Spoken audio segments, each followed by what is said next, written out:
तुम्ही आजारी होते म्हणे, विचारपूस करायला आलो, पण मी आजार लय दिवस झालो होतो. ते आता आले, समजा येण्यात हरकत नाही, लय दिवसांनी व्हायना आले, पण आले. पण ते मराठ्यांचं केंद्र आहे, तिथं कोणाला नाही म्हणता येत नाही. पण हे आल्यामुळं काही गोष्टी जे नेते यायला लागलेत या 4-5 दिवसात, त्यामुळं आम्हाला काही गोष्टी माहीत व्हायला लागल्यात.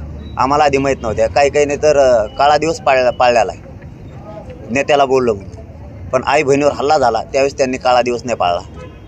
त्यावेळेस त्यांना काय वाईट वाटलं आणि त्यांच्या डोळ्याला पाणीसुद्धा नाही आलं. त्यावेळेस गोरगरीब मराठ्यांच्या पाठीहून हात फिरावा नाही वाटला. 350-400 मराठ्यांच्या पोरांनी आत्महत्या केल्या. त्या आई बहिणीचं कंपाळाचं कुंकू पुसलंय, त्यांच्या पाठीहून हात फिरावासा नाही वाटला.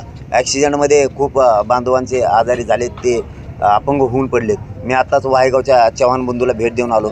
बघावं सुद्धा वाटत नाही कुटुंबाकडं, इतकी भयान परिस्थिती आहे. मग आरक्षणामुळे हे सत्ताधारी लोकांमुळे आणि यांच्यामुळे हे आमच्या लोकांचे हाल झाले, हे बघायला गरजेचं होतं. त्यांनी ते बघावं. परंतु मराठा समाजाला स्पष्ट